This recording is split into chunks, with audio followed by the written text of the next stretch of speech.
Oi, gente, boa noite a todos. Sejam todos muito bem-vindos a mais um dia de mini curso Aprovação de Projeto em Prefeitura, ministrado pelos discentes de Engenharia Civil do IFRO Campus Porto Velho Calama, Flávia, Jeane, Newton e Tainara. Aqui nós temos a programação do segundo dia, que são os seguintes tópicos: quais elementos gráficos devem constar em um projeto de prefeitura, montando uma prancha de projeto, os projetos complementares e os memoriais descritivos, laudos e os requerimentos. Olá a todos, sejam bem-vindos de volta ao nosso mini curso. Hoje eu vou tratar sobre quais elementos gráficos arquitetônicos devem constar em seu projeto. Primeiro, elaborando o projeto. Depois de verificar a legislação e os parâmetros a serem respeitados, chegou a hora de elaborar o projeto e providenciar os documentos necessários para o licenciamento. É muito importante contratar um profissional, arquiteto ou engenheiro, como já foi dito, para acompanhar todo o processo e elaborar os desenhos técnicos necessários para que a construção esteja de acordo com a legislação e suas expectativas. Como eu já disse anteriormente, é importante, antes de iniciar a elaboração de projeto, verificar as normas referentes a projeto arquitetônico e a legislação envolvida. No nosso caso, temos como base o Plano Diretor do município de Porto Velho e o Código de Obras do município de Porto Velho, da Lei Complementar número 560, de 23 de dezembro de 2014. Também temos a NBR 13.532, na elaboração de projetos de edificação e arquitetura, NBR 6.492, é a apresentação de projetos de arquitetura. Você, como profissional ou proprietário interessado, deve procurar conhecer a legislação aplicada no seu município. As peças gráficas básicas do projeto são as indicadas a seguir. Entretanto, a Prefeitura sempre fornece um checklist que o profissional deve solicitar ao se inscrever como profissional na Prefeitura, para seguir todos os itens gráficos que devem constar em todos os desenhos do projeto. Caso ajude, você pode tomar como base uma planta de projeto de prefeitura anteriormente aprovada e repita todas as informações constantes que estão em seu projeto, já que os projetos de prefeitura sempre são produzidos com base em um padrão de informações que são comuns em todas as prefeituras, com pequenas variantes de uma para outra. Os elementos gráficos da qual vamos tratar são as plantas. De planta nós temos planta de situação, planta de locação ou implantação, planta de edificação, também conhecida como planta baixa, planta de cobertura e também teremos cortes longitudinais e transversais, fachada e elevações, detalhes ou ampliações. As plantas, cortes e fachadas devem conter, segundo a norma ABNT 6492, simbologia de representação gráfica conforme as prescritas nessa mesma norma, identificação do norte, caracterização dos elementos do projeto, fechamentos externos e internos, acessos, circulações verticais e horizontais, área de serviço e demais elementos significativos. Indicação dos nomes dos compartimentos, cortes gerais, cotas de níveis principais, escalas, notas gerais, desenho de referência e carimbo. Agora vamos falar das plantas do projeto arquitetônico. Agora, as plantas, em geral, devem conter, segundo a norma ABNT 6492, simbologia de representação gráfica conforme as prescritas nesta norma, indicação do norte, eixos do projeto, sistema estrutural, indicação de todas as cotas necessárias para a execução da obra, exceto onde houver ampliação, caracterização dos elementos do projeto, fechamento, externos, internos, acessos, circulações verticais e horizontais, áreas de instalação técnicas de serviço, cobertura, telhado e captação de águas pluviais, acesso e demais elementos significativos. Continuando.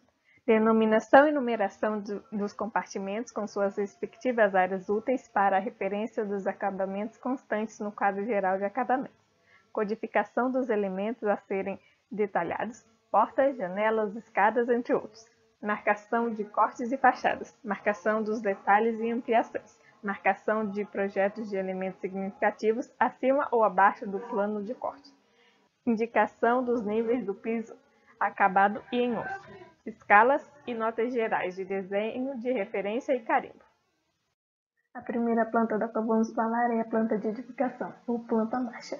A planta de edificação é a vista superior horizontal, localizada a uma altura que normalmente é de 1,5 metros do piso de uma construção futura.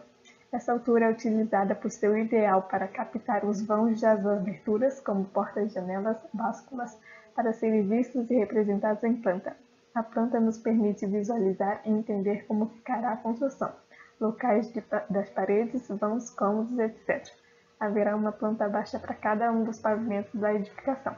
As plantas de edificação podem ser térreo, subsolo, giral, andar tipo, sótão, cobertura, entre outros. Nas plantas de edificação é importante mencionar a medida do lote, abrigo de água, gás e luz, todas as paredes altas e baixas, cota de recuos mínimos, cota dos ambientes internos e externos, cota do perímetro externo, cota de níveis internos e externos, identificar todos os ambientes, áreas cobertas e descobertas, identificar pontos de hidráulica básica como cozinha, banheiro e área de serviço, a numeração dos degraus, o sentido de subida e descida, local de lareira e churrasqueira, caso houver, marcar as aberturas e a dimensão das esquadrias, marcar a altura dos muros, marcar o pé direito duplo, marcar o pé esquerdo duplo, sinalizar os guardas-corpos e corrimão, projeção de cobertura, linhas de corte transversais, longitudinais, o local de piscina e seus refúgios.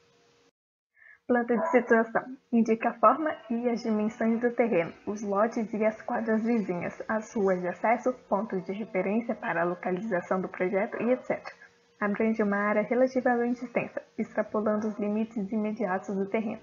Possui vista externa à edificação. Apresenta como base um plano horizontal situado acima da edificação. Em geral, essas plantas são desenhadas na escala de 1 para 500, 1 para 1000 ou 1 para 2000. O que consta em uma planta de situação? As dimensões e área do lote, indicação do norte, distância a uma rua com denominação oficial ou designação notória, vias de acesso ao conjunto, arruamento e lagradouros adjacentes com os respectivos equipamentos urbanos, denominação das ruas de acesso e largura das ruas confinantes, indicação das áreas a serem edificadas com contorno esquemático da cobertura das edificações e denominação dos diversos edifícios ou blocos. Planta de locação. São as plantas que compreendem o projeto como um todo, contendo, além do projeto de arquitetura, as informações necessárias dos projetos complementares, tais como movimento de terra, arruamento, redes hidráulicas, elétrica e de drenagem, entre outros. É uma vista superior externa à edificação que indica a posição da construção dentro do terreno. Além da construção, deverá constar os muros que limitam o terreno, calçada, passeio, árvores existentes, ou a plantar, e etc. Na planta de locação são observadas as cotas referentes às dimensões do terreno, assim como os afastamentos do limite do terreno para as paredes da edificação. Geralmente são desenhados na escala de 1 para 100, 1 para 200 ou 1 para 250. A planta de locação serve como ponto de partida para a marcação ou locação da construção no terreno. Os afastamentos da construção são medidos do muro ou de seu eixo até a parede de edificação. Observação: não é correto indicar o afastamento ou recuo entre o muro e a extremidade do telhado, já que este geralmente avança em relação às paredes da construção. O que deve constar em uma planta de locação? Em escala não inferior a 1.500, com a indicação do norte, todos os elementos que definem a forma e a dimensão do terreno e da construção. A posição da construção no terreno, com todos os afastamentos das divisas e aberturas projetadas na edificação. A indicação de afastamentos entre prédios do mesmo lote. As cotas de nível do terreno, dos passeios e das soleiras. A indicação de acesso de veículos e pedestres. A representação das árvores, postes e hidrantes da via pública, assim como a locação das fossas sépticas e filtros anaeróbios, quando necessários, dos cursos d'água e galerias, e a distância das margens às construções, limites anteriores do terreno e alinhamentos definitivos dos muros, altura dos muros e larguras dos passeios frontais, vãos de acesso ao imóvel e rebaixamento dos meios-fios. Identificação das extremidades conforme titulação do imóvel, curvas de nível de metro e metro. Planta de cobertura. Na planta de cobertura são mostrados detalhes da cobertura da construção, como sentido da queda d'água, encontro das águas que formam a cobertura, disposição dos rufos, calhas, inclinação e tipo de telha utilizado, e etc. Como planta de cobertura é uma vista externa à edificação a partir de um plano horizontal situado acima, ela evidencia, em primeiro plano, a cobertura em detrimento da construção. Nesse sentido, o contorno da construção é representado com linhas tracejadas por estar situada além do plano observado. Informações básicas da planta de cobertura. Localização da caixa d'água, marca e cota do sentido do caimento das águas, cota e largura dos beirais, o tipo de telha e sua porcentagem de inclinação, linhas do perímetro da cobertura com delimitação do perímetro da edificação, alvenaria e linha tracejada. Ainda na planta de cobertura, nós temos a planta de locação e cobertura. No projeto arquitetônico de pequenas edificações, é comum visualizar a planta de cobertura em conjunto com a planta de locação, recebendo assim o nome de planta de locação e cobertura, a qual deverá possuir o elemento das duas pontas. Corte. Corte é o plano secante vertical que divide a edificação em duas partes, seja no sentido longitudinal, seja no sentido transversal. O corte ou cortes deve ser disposto de forma que o desenho mostre o máximo possível de detalhes construtivos. Pode haver deslocamento do plano secante, onde necessário, devendo ser assinalados de maneira precisa o seu início e final. Nos cortes transversais podem ser marcados os cortes longitudinais e vice-versa. Os cortes devem compreender paredes, lajes de teto e de piso, abertura, portas e janelas que sejam interceptadas pelo plano do corte, o que fique além do mesmo, somente as visíveis, revestimento cerâmico ou azulejos, as áreas molhadas, aparelhos sanitários e outros elementos fixos. Devem ser feitos com gabarito, cobertura, desníveis e a diferença de nível entre os pisos dos compartimentos, linha de indicação do contorno do terreno, conforme se encontra no local, nível dos compartimentos e um nível de referência externo. O nome dos compartimentos, dimensão vertical das aberturas, título do desenho e a escala usual, que é 1:50. Fachada e elevações. As fachadas são a representação gráfica de planos externos da edificação, e as elevações são a representação gráfica das fachadas em plano ortogonal, ou seja, sem profundidade ou perspectiva. Nesses desenhos, as informações mais importantes são as marcações dos acabamentos e os diferentes tipos de material utilizado. As fachadas devem conter contornos de paredes externas, aberturas, portas e janelas visíveis na face da construção, revestimento, cobertura, elementos sobrepostos da cobertura, chaminés, caixa d'água, etc., linha de indicação do contorno do terreno, conforme se encontra no local, título do desenho e escala utilizada, usualmente 1:50. Detalhes construtivos. Indique como executar certas partes do projeto, itens mais específicos que exigem maior atenção e cuidado. Alguns detalhes podem ser solicitados pelos técnicos da prefeitura, como os detalhes da escada e piscina. Os detalhes construtivos gerais devem conter indicação de cotas em osso e acabadas, cotas totais das partes detalhadas, indicação das cotas pormenorizadas na fixação de todas as peças e acessórios existentes, indicação de cotas de nível em osso e acabado, indicação dos materiais de acabamento utilizados, marcação dos cortes e elevações.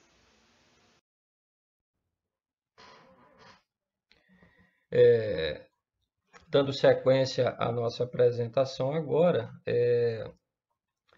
nós vamos mostrar aqui como que é feita a montagem de uma prancha de projeto para a prefeitura, né? Quais são os itens básicos necessários que devem compor ali a prancha, né? Que vai trazer ali o projeto, a representação do projeto, né? E quando a gente fala em prancha, essa representação, na verdade, essa diagramação, né? Ela deve ser feita com muito cuidado, né? Na hora que se busca ali as imagens, os textos, os tons, as escalas, as proporções, a gente deve ter um certo cuidado na hora de fazer essas montagens, né? Por quê? Porque na hora que você realiza ali a montagem do seu projeto, você vai representar através daquela prancha ali a ideia em si de, de uma construção, seja ela uma reforma, uma modificação, uma construção nova. E nessa construção deve estar representada ali todos os passos, né, que compõem a realização da obra, né? E levando também em consideração que todos esses passos eles devem ser analisados e percebidos ali também que ao finalizar a montagem de todo esse material que vai compor todas essas informações, que já já eu vou detalhar a todos vocês, é necessário que a gente tenha ali o devido cuidado, né? Na hora de juntar tudo isso e colocar na prancha todas essas informações, é importante que se tenha ali um certo cuidado, né? Com o visual, né? Porque a gente tem várias informações ali sendo representadas, né? Que dependem muito também da nossa parte de uma revisão bem detalhada, né? Para que não ocorra erros, né? Até porque ao final de uma montagem de um projeto, na hora de se fazer uma plotagem, né? É necessário você fazer uma plotagem de forma já definitiva ali, né? Então, para isso é necessário uma boa revisão para que não ocorra determinado fato, né?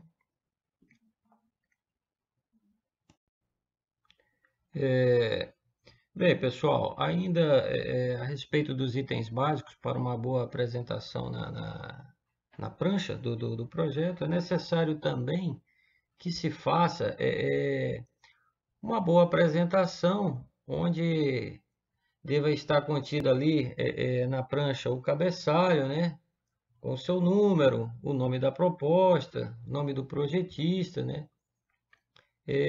Também deve estar ali representado uma borda ao redor de toda a folha, que deve ser respeitada, evitando problemas na hora de se fazer a impressão, né? E dentro dessa margem também ficarão todos os desenhos e demais conteúdos. É isso? Tudo identificado ali com títulos, legendas, seguindo as proporções, de acordo com a ordem hierárquica que existe na prancha. E devemos também ficar atentos que no momento que é feito esse volume de informações, que ele é organizado e exposto aqui na prancha, é importante destacar que não é a quantidade de informações, mas a qualidade com que essas informações elas serão trabalhadas, elas serão representadas, né? Para a partir daí se poder montar um bom projeto, né? Um projeto que atenda ali a todos os requisitos, né? A todas as normas dentro do padrão existente, para que possa ser aprovado pela administração municipal. Ok, dando continuação ao nosso trabalho, o que deve conter em uma prancha de um projeto que vai ser apresentado à prefeitura? A princípio, se for uma construção simples, nós devemos ter aí a apresentação das plantas baixas, né? Pelo menos ali 2 cortes, 2 elevações, uma planta de locação, uma planta de cobertura, né? E uma planta também de situação, né? Agora é lógico, se a obra for mais complexa, obviamente a gente vai precisar de um detalhamento maior para poder exatamente mostrar ali todo esses detalhes exigidos pela legislação, né? Bom, agora dando continuidade aí, vou mostrar para vocês aqui, através desse exemplo que está representando aqui, uma prancha contendo aí um projeto de uma edícula pequena, em torno aí de 70 metros quadrados, né? Onde aqui, né, nessa prancha constam todos os detalhes exigidos, né, conforme a legislação, onde nós temos aí, ó, a representação das plantas, né, a planta baixa. Se vocês olharem bem aqui nessa planta maior que está abaixo aqui da construção em si, se vocês olharem aqui, vocês vão visualizar é, a planta de cobertura, a própria planta baixa, representando ali o layout, não é isso? Vocês vão perceber também ao longo da nossa planta maior aí, os cortes, tudo bem?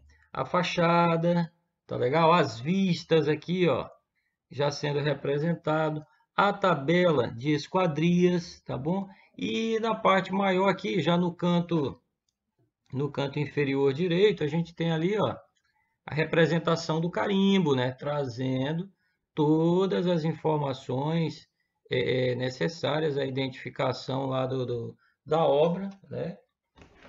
E exposto à análise da administração.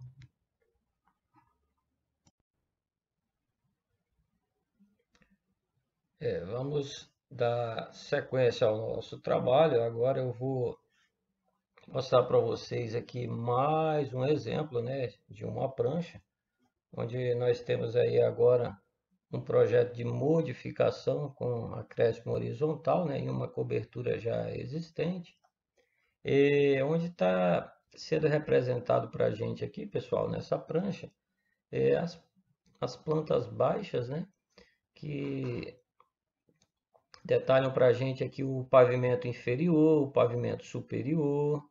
Tem alguns detalhes aqui que eu quero que vocês prestem atenção. Detalhes esses aqui que estão em vermelho, mostrando para a gente aqui que será acrescentado, será construída uma nova parede aqui, ó, no pavimento superior, tá, pessoal? Nós temos um detalhe aqui em amarelo, que está aqui na nossa planta baixa do pavimento superior. Tem um detalhe aqui, uma linha em amarelo, representando aqui que haverá a demolição de uma parede, lógico, para dar espaço a uma ampliação aqui a essa área já existente, né? É um projeto de modificação, né? De acréscimo, vai aumentar ali uma área ao ambiente, né? Ao lado, pessoal, aqui da planta de pavimento superior, nós temos aqui a planta de corte, apresentando aqui a fachada de como vai ficar aí, ó, né? Após essa ampliação, aqui em vermelho, representado em vermelho aqui, de como ficará essa modificação, né? E na mesma planta aqui, só que acima da planta de corte, se vocês olharem aí no canto esquerdo, nós temos ali a planta de situação, né? Nos dando ali a ideia de onde está localizado a construção, né, pessoal? Já onde que está localizado, qual é a localização exata, precisa aí, aonde é que está essa obra, né? Qual é a rua que ela está? Ela é de esquina, é subesquina, já está ali essa representação sendo feita, já apresentada a todos. Mais um detalhe aqui, pessoal, que é importante a gente destacar, está acima do nosso carimbo ali, se vocês olharem, nós temos ali também um quadro, né? Quadro esse que está representando nada mais, nada menos que as áreas, todas as áreas que estão aqui no nosso projeto estão representadas nesse quadro aqui, ó, acima do carimbo, trazendo ali a área total construída, a área total permeável, a taxa de ocupação, né, pessoal? Que representa ali o percentual que foi construído no terreno, né, o total que ficou ocupado, né? E nós temos aqui abaixo o carimbo no canto aqui, no canto direito da prancha, nós temos aqui O carimbo está trazendo para a gente aí as informações referentes à identificação do proprietário, né, pessoal? Quais são as plantas que estão aí representadas na prancha, né? Planta de situação, as plantas baixas, corte, né? Além da identificação ali do proprietário, tá também a identificação do responsável técnico, né, pessoal? Que é muito importante aqui. E abaixo nós temos o campo aqui da prefeitura, exatamente ali disponível para dar o aval da liberação do, do alvará de construção, no caso aqui uma modificação, sendo muito bem representado aqui no exemplo que foi citado. Projetos complementares.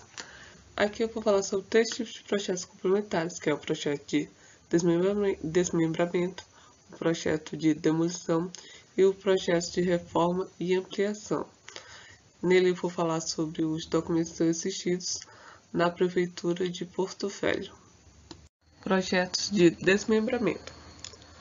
Antes de começar a falar sobre quais os documentos necessários para o projeto de desmembramento, eu vou falar algumas definições, que é de gleba e desmembramento. Gleba é a porção de terra que ainda não foi objeto de parcelamento de solo, e desmembramento é a subdivisão de gleba em lotes destinada à edificação com aproveitamento do sistema viário existente, desde que não implique na abertura de novas vias ou logradouros públicos, nem do prolongamento, modificação ou ampliação dos já existentes. Para aprovação do projeto de desmembramento, o interessado apresentará o requerimento à Prefeitura Municipal, acompanhado do título de propriedade, certidão de ônus reais e a certidão negativa de tributos municipais, todos relativos ao imóvel e planta da gleba, a ser desmembrada, contendo a indicação das vias existentes dos lotes próximos. Também tem que conter a indicação do tipo de uso predominante do local e a indicação da divisão de lotes pretendida na área. Parágrafo 1. Aplica-se ao desmembramento no que couber as disposições urbanísticas exigidas para o loteamento. Parágrafo 2. Segundo, o Executivo Municipal, quando for o caso, fixará os requisitos exigíveis para a aprovação de desmembramento de lotes decorrentes de loteamento cuja destinação para a área pública tenha sido inferior à mínima prevista do parágrafo 1 do artigo 18 desta lei. Projetos de demolição. Demolição é a execução de obra que resulta em destruição total ou parcial de uma edificação. De acordo com a Lei Complementar nº 560 de 2014, artigo 16, todas as obras de construção, reconstrução, ampliação, reforma e demolição de quaisquer edificação ou alteração de uso, e ainda as obras de movimento de terra, como cortes, escavações e aterros, deverão ser precedidas de licença por parte da Prefeitura Municipal. Já a Lei Complementar nº 97 de 1999, artigo 127, o prazo de vigência das licenças de uso, construção, reforma ou demolição é de 1 ano, a partir da data de expedição das mesmas, sendo prescritas caso não se tenha iniciado a obra ou estabelecido o uso neste período, ou se a obra já iniciada não for terminada no prazo prescrito da licença expedida. Licenciamento de demolições, de acordo com o Código de Obras e Edificações. Artigo 35. A demolição de qualquer edificação ou parte dela só poderá ser executada mediante do licenciamento da Prefeitura. Artigo 36.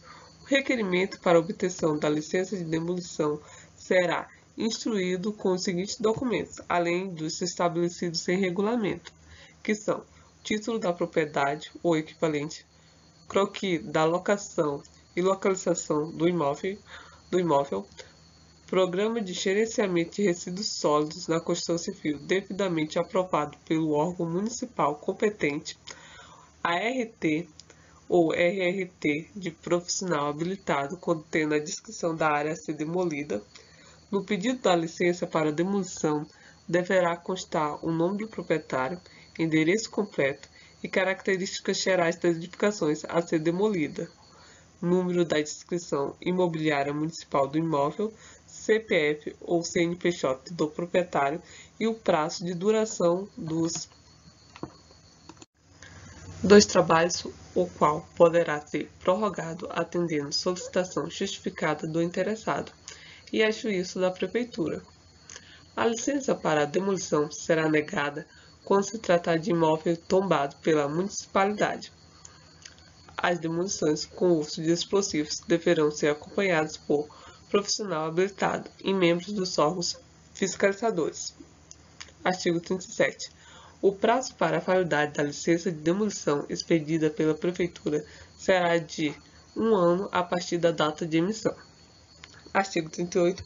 Em qualquer demolição, o profissional responsável ou proprietário, conforme o caso, adotará todas as medidas necessárias à garantia das condições de segurança dos operários, dos transeuntes, das benfeitorias dos logradouros e das propriedades vizinhas. Projeto de reforma e ampliação. Entende-se por ampliação acréscimo ou aumento de área de edificação existente. No Código de Obras de Edificação do município de Porto Velho, no artigo 16, fala que todas as obras de construção, reconstrução, ampliação, reforma e demolição de quaisquer edificações ou alteração de uso e ainda as obras de movimento de terra, como cortes, escavações e aterros, deverão ser precedidos de licenciamento por parte da Prefeitura Municipal. Artigo 21. Nos projetos de ampliações, modificações ou reformas, deverão ser apresentados desenhos indicativos contendo cada tipo de intervenção na construção, com a legenda das convenções utilizadas. Para saber os documentos necessários para o projeto de regularização de obras existentes, vim aqui no site da Prefeitura, onde aqui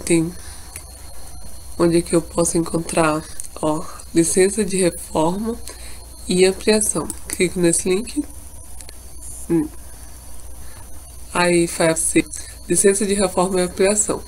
Pode ser unifamiliar ou multifamiliar, que é comercial, industrial, institucional e entre outros. No primeiro, que é unifamiliar, refere-se à unidade única, ou seja, apenas uma unidade construída. Clicando aqui eu vou saber os documentos que são necessários para a reforma e ampliação unifamiliar. Descrição. Autorização expedida pelo município para ampliação ou reforma de edificação. Os documentos necessários são requerimento padrão com declaração totalmente preenchido e assinado. Aqui está o modelo do requerimento. Aqui você vai, ao preencher a inscrição cadastral do imóvel, aqui o protocolo você vai preencher licença de reforma e ampliação e vai preencher os dados requerentes, o endereço do imóvel, responsável técnico, a declaração, onde ele vai assinar, o dado requerente, os dados do imóvel e onde ele vai preencher e assinar. Aqui o próximo documento é a certidão negativa de débito do imóvel atualizada, IPTU, conforme o artigo 265 na Lei Complementar 1999/2004, exceto para imóveis em zona rural. Vai também apresentar um dos documentos de comprovação de propriedade do terreno abaixo listado, certidão de inteiro teor atualizada do lote para áreas escrituradas individualmente, certidão narrativa do lote emitida pela CEMUR para casos em que não há escritura, exceto para casos de condomínio. Observação: nos casos de locação ou concessão de uso, deverão ser apresentados, além dos documentos acima, os contratos devidamente registrados em cartório. Próximo documento é documentos pessoais do interesse e procurador, caso tenha pessoa física, cópia do RG e CPF ou carteira de habilitação profissional, e pessoa jurídica, cópia do contrato social da última alteração e CNPJ. Deve apresentar também um arquivo eletrônico em plataforma CARD com extensão DWG dos projetos, salvo emissão 2010 ou anterior, conforme o artigo 19, incisos 3 e 4 da Lei Complementar 560 de 2014. Apresentar também cópia das anotações de responsabilidade técnicas, ART, autenticada pelo CREA, ou RRT, registro de responsabilidade técnica, autenticado pelo CAL, dos profissionais responsáveis pela elaboração dos seguintes projetos: reforma e ampliação, projeto elétrico, projeto sanitário, estrutural, o hidráulico, o de execução, o de regularização de obras e o laudo técnico. Também outro documento a ser apresentado é o memorial descritivo da obra, assinado pelo responsável técnico, com indicação obrigatória do uso e natureza do imóvel, conforme o modelo do anexo 3 dessa instrução normativa. Tem que apresentar também 3 jogos do projeto arquitetônico completo de reforma e ampliação, plantas baixas, cortes, fachadas, inclusive com planos de situação e locação, contendo quadro de esquadria e quadro de áreas, conforme o artigo 18 da Lei Complementar 560 de 2014, identificar áreas a reforma, ampliar e regularizar, conforme o artigo 21 da Lei Complementar 560 de 2014. Por fim, o último documento, a autorização do IPAM para execução de obras em áreas de bem tombado e em seu entorno no município de Porto Velho, seguindo as normativas contidas nas portarias do IPAM, número 231 do ano de 2007 e a número 420 do ano de 2010. Para consultar as tarifas de abertura e geração de processo, vai clicar nos links, onde vai saber os valores da taxa e gerar a taxa de abertura. Observações: todos os projetos, laudos e memoriais devem possuir dados para análise das prescrições urbanísticas. Licença de reforma sem ampliação: multifamiliar, comercial, industrial, institucional e outros. Multifamiliar, mais de uma unidade, 2 casas ou apartamentos, comercial, industrial e outros. Aqui vamos ver quais são os documentos necessários. Licença de reforma e ampliação: residência multifamiliar, comercial, industrial, institucional e outros. Os documentos necessários são: requerimento padrão com declaração, totalmente preenchido e assinado, certidão negativa de débitos do imóvel atualizado, IPTU, apresentar os documentos de comprovação de endereço de propriedade do terreno abaixo listado. Essas informações são a mesma que está presente na licença de reforma e ampliação unifamiliar, igual eu acabei de falar agora há pouco. Essas informações aqui todos são os mesmos documentos. O que muda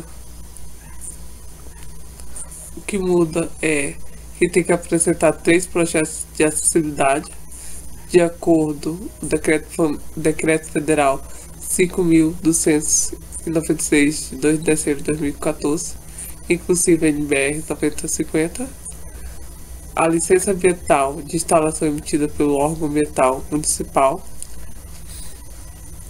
Subsecretaria Municipal de Meio Ambiente e Desenvolvimento Sustentável, SEMA, ou estadual ou federal. Pré-análise com parecer favorável e projeto aprovado, emitido pela Secretaria Municipal de Trânsito, Mobilidade e Transporte, CENTRAN, para empreendimentos, polos geradores de tráfegos e outros, conforme Lei Complementar número 306 de 2 de janeiro de 2009 e artigo 93 do Código de Trânsito Brasileiro, Lei número 9.503 de 23 de 9 de 1997, que se reporte também a acessibilidade das áreas externas do uso comum, ruas e calçados, identificando quantitativo de vagas, dimensão, áreas de manobra, declaração de conformidade sanitária e projeto arquitetônica emitida pela Vigilância Sanitária para estabelecimentos de assistência à saúde. O documento de autorização do IPAM para execução de obras de bem tomado e seu entorno no município de Porto Velho, seguindo as normativas contidas na portaria do IPAM, número 231 de 2007 e a número 420 de 2010. E o certificado de aprovação de projeto contra incêndio e pânico do Corpo de Bombeiros somente para obras iguais e acima de 750 metros quadrados, obra igual ou superior a 12 metros de altura, estabelecimentos comerciais destinados a posto de combustíveis e seu derivado, revenda de GLP classificada com classe 4 ou mais, casa de fogos de artifício, depósitos de explosivos ou munição, arquivos, museus, cartórios, centros telefônicos, central de computação, estação de rádio ou televisão, subestação de distribuição de energia elétrica e similares e prédios, garagens. Por fim, o último documento, a autorização do DENIT para acesso do lote por meio da faixa de domínio em rodovias federais, quando o empreendimento estiver localizado ao longo de rodovias federais. Para consultar as tarifas é igual o link da licença de reforma e ampliação unifamiliar. Também tem os documentos necessários para a licença de reforma e ampliação com regularização, que também pode ter a documentação unifamiliar e a multifamiliar. Aqui estão os documentos para acessar, para ter acesso, para saber quais são os documentos necessários. Só entrar no site da prefeitura. Para mais informações sobre os documentos necessários, é só dar uma olhada no site da prefeitura e na legislação do seu município.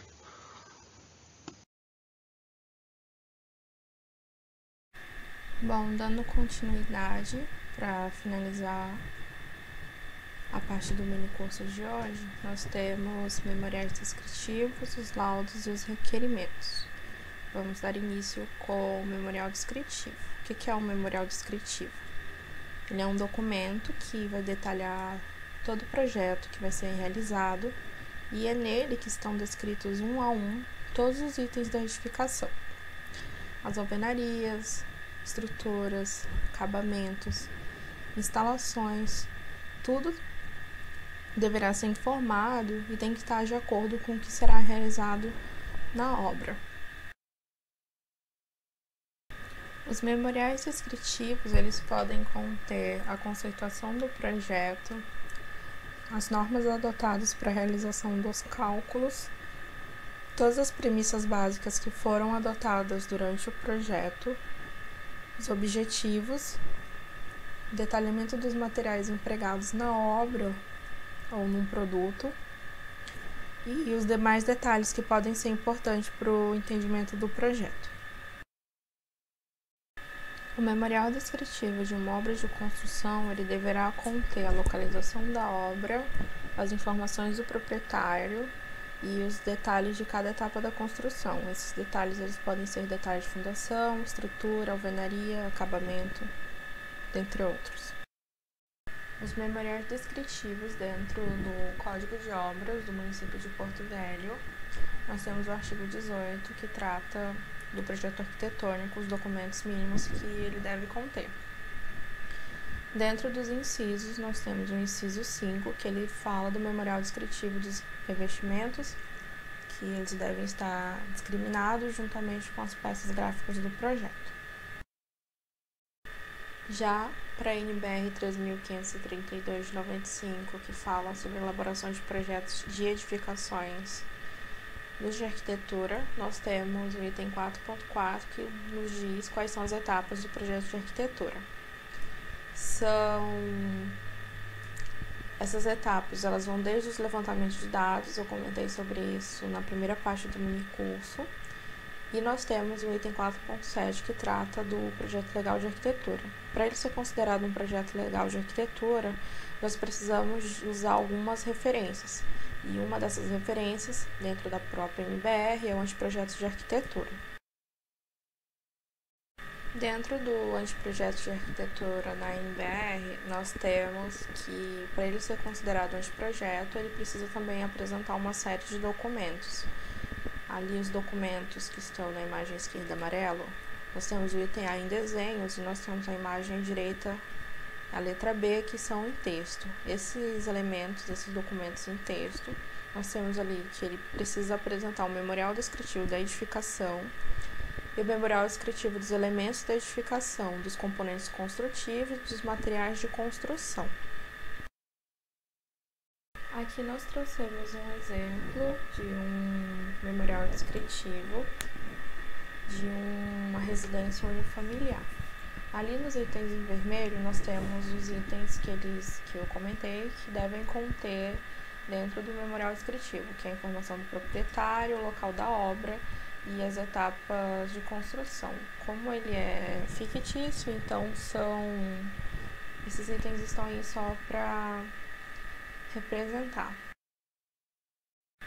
Como eu havia comentado, o memorial descritivo ele precisa conter as etapas construtivas com as informações mais pertinentes que, se tiver, desde a parte estrutural, alvenarias, e com esse exemplo que nós temos aqui, nós temos os itens de fundação, que ele nos diz que foi feita sondagem no terreno, de acordo com a BNT afim com sondagem, que o projeto de fundação vai ser desenvolvido com base nos resultados das investigações geotécnicas e das cargas, nos diz o tipo do concreto.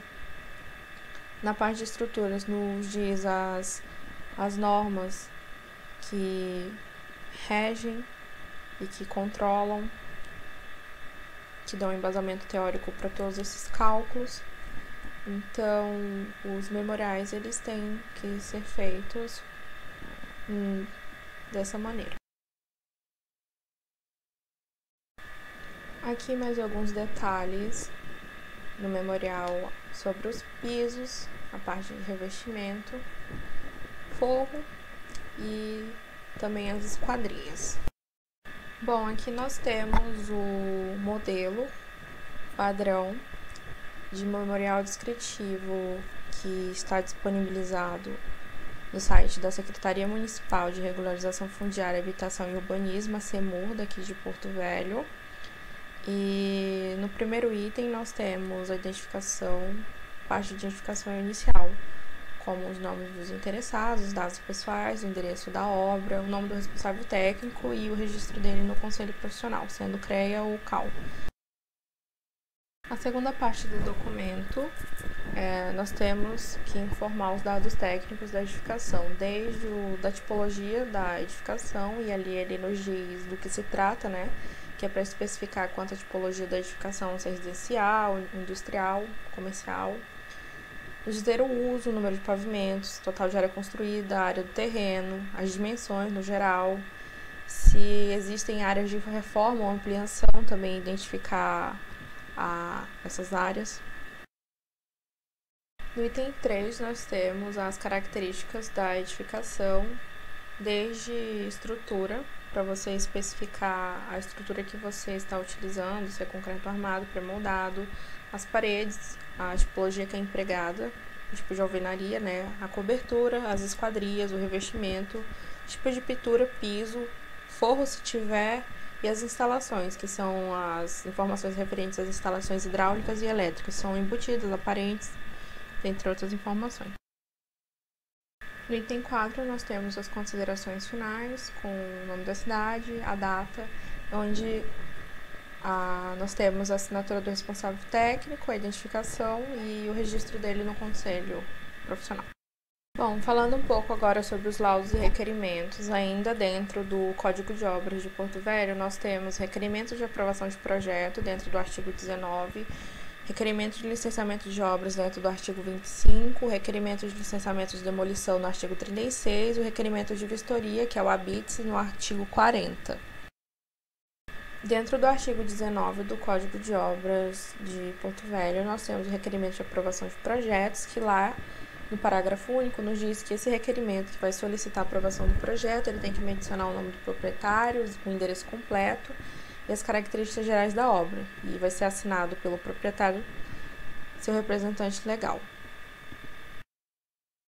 Já no artigo 25, nós temos requerimento de licenciamento de obra, que para obter o licenciamento nós temos que apresentar alguns documentos, e dentre um deles nós temos ali que apresentar o requerimento para solicitar o licenciamento. O requerimento de licenciamento de demolição dentro do Código de Obras, ele está no artigo 36, e o artigo 35 ele fala que a demolição só será permitida mediante licenciamento pela Prefeitura. E o artigo 36, ele nos dá os documentos que nós temos que apresentar. Dentre um deles, nós precisamos do requerimento para solicitar essa licença de demolição. No artigo 40 do Código de Obras, nós temos que, para obter o ABITS, ele precisa ser requerido para o município. Então, o requerimento de vistoria, ele tem que estar acompanhado de outros documentos para você protocolar e solicitar o ABITS.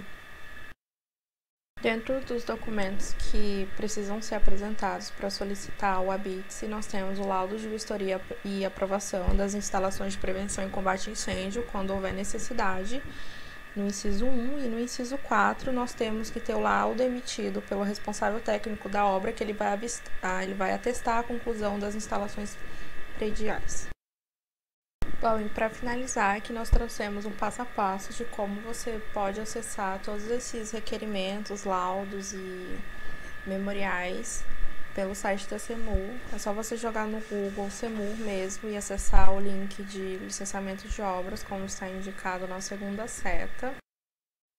Quando você acessar aquele link, você vai ser redirecionado para a página de licenciamento de obras. Se você descer um pouquinho, você vai para a parte de formalizar o processo de licenciamento de obras. Então, nós podemos ver que nós temos uma série de opções, desde aprovação de projeto arquitetônico, licença de obras, até licença de demolição e a segunda via de licença. Se você acessar qualquer um desses links, você vai ser redirecionado para a página onde você pode dar entrada nesses processos. Bom, aqui eu acessei o primeiro link, que ele trata da aprovação de projeto arquitetônico, e como nós podemos ver ali, nós temos os documentos necessários, né, que precisam ser apresentados, e no item 1 nós temos o requerimento padrão com declaração, e ele tem que estar totalmente preenchido e assinado. Quando você clica nesse hiperlink, você vai gerar um PDF, que é o requerimento padrão que a própria prefeitura disponibiliza. Tanto a parte de aprovação de projeto arquitetônico, de licença de obras, licença de demolição, ABITS, bem como todos aqueles outros links, quando você acessa a parte do site da CEMUR de licenciamento de obras, esse requerimento ele é padrão, então sempre que você tentar acessá-lo, vai gerar o mesmo documento para você solicitar todos esses processos. Aqui nós temos a interface, quando você clica para a parte de licença de obras, e a seguir nós temos a de licença de demolição e para a licença do ABITS. Aqui nós temos a primeira parte do requerimento padrão, que você gera quando você acessa algumas daquelas páginas da CEMUR, e do lado esquerdo nós temos algumas informações sobre o imóvel, da construção, localização, nome do proprietário, se era urbano ou rural, área construída. E à direita nós temos o que você quer solicitar. Se você quer solicitar licença de obras, regularização, habite, licença de demolição, licença de reforma e ampliação, com regularização, renovação da licença de obras, ou para aprovar a aprovação do projeto arquitetônico, ou solicitar a segunda via. Como eu havia comentado, todos aqueles links, eles geram o mesmo PDF, porque é um requerimento padrão que a própria prefeitura disponibiliza. Na segunda parte do documento, nós temos os dados do requerente, endereços do imóvel e dados do responsável técnico. Vale relembrar que todos esses dados eles precisam estar devidamente preenchidos para assim serem protocolados.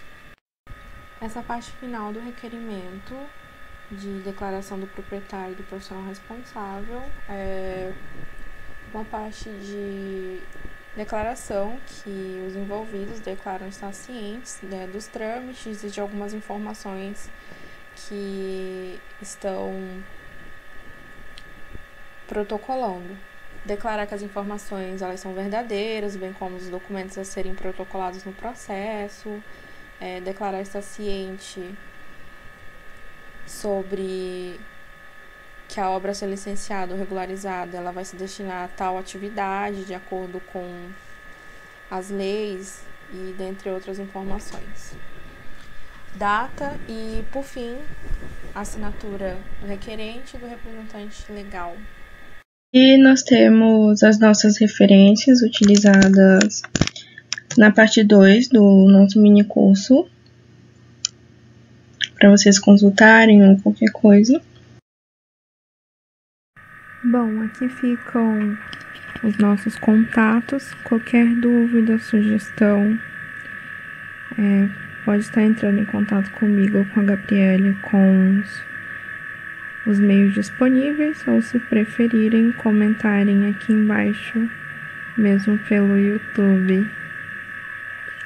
Eu espero que vocês tenham gostado.